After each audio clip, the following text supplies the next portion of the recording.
So getting into DAWless gear has had a huge impact on my creativity, but there is a problem that starts to creep in the further you go down the gear rabbit hole. Every piece of gear fixes a limitation of your previous setup, but adds another. And before you know it, your setup starts to feel less like jamming and more like a hectic dance between menus, UIs, hardware, and cables. So I rebuilt my entire DAWless setup to fix that. Let's get into it.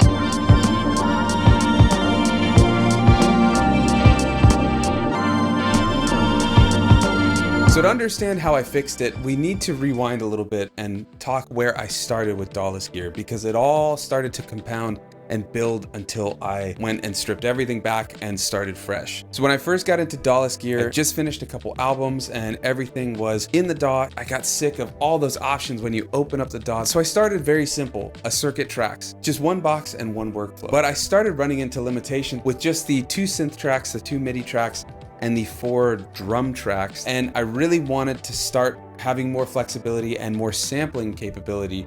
And so I got the SP404. And I used those two in conjunction for a while, but then I really started getting tired of the lack of a keyboard. So then I started incorporating a synth. So now I had the circuit tracks workflow, the SP404 and sampling workflow, and a synthesizer, which was already a lot, but I wasn't done there. I wanted more MIDI control, which meant I got the Digitac.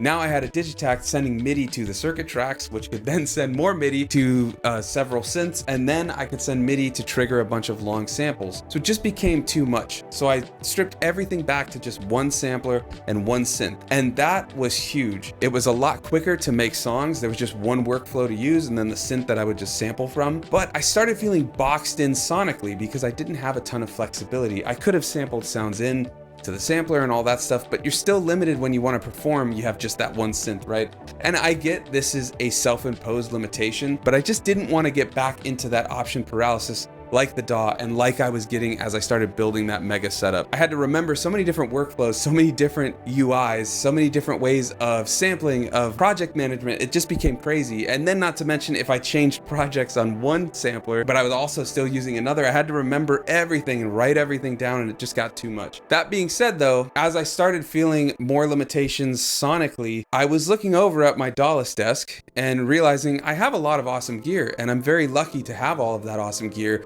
And it's a shame that it just sits there unused until the one day I go, I want to use that paired with this. So I was looking into if there's a better way to do it where everything could be connected, but not connected via MIDI, just routed with audio. See, the problem isn't gear.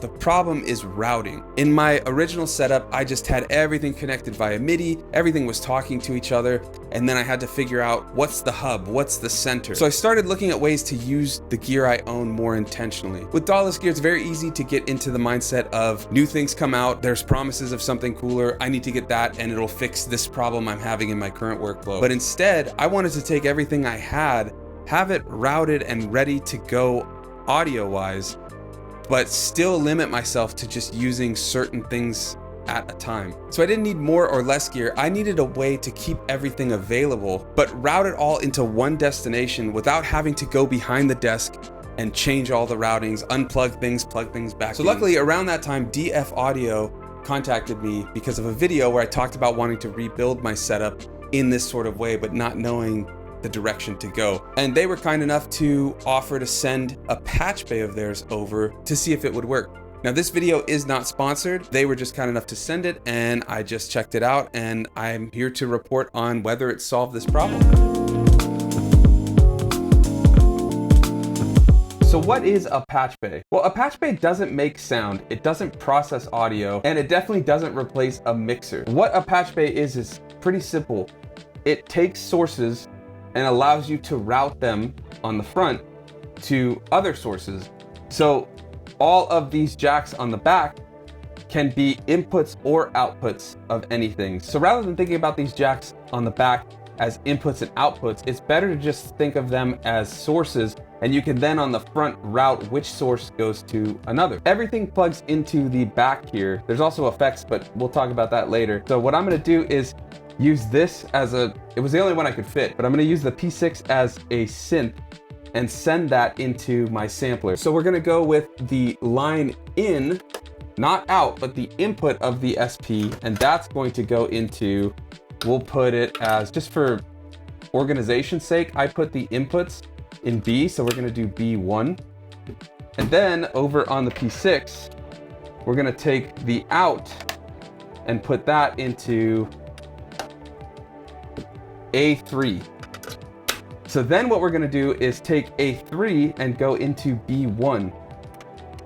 So now the P6 output at A3 is going to go into the SP's input at B1. And if we turn on external source,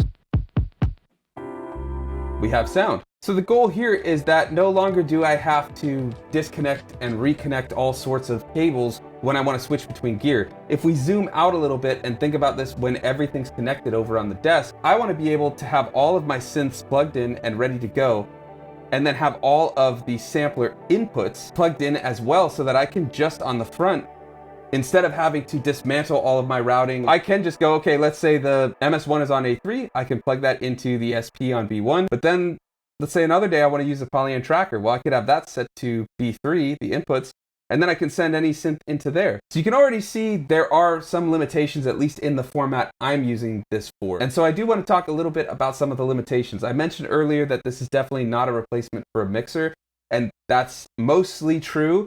A patchbay is really sending one sound into another, but there is up here summing. So you could send a couple different sources into the sum and then have that go out. So I could send like 3 synths into this sum and then have that sent out into one input of the SP or whatever sampler or audio interface I'm using. That's all those sounds coming in at the same time, so you don't get any post mixing. You can't change the levels besides just adjusting volumes on the synths as you're playing them. So if you record something in and you're using all 3 of them, that's just going to be the mix that it is, unless you stem split, but even then not all stem splitters or most can't split the same synth type of sounds. This is also, the way I'm using it, mono. I don't mind, I like a lot of mono samples, but I do believe, because the backs are listed as 1 and 2, 3 and 4, so I think there is stereo here, but you have to get certain cables, I believe, and all that, but I wanted to keep it simpler.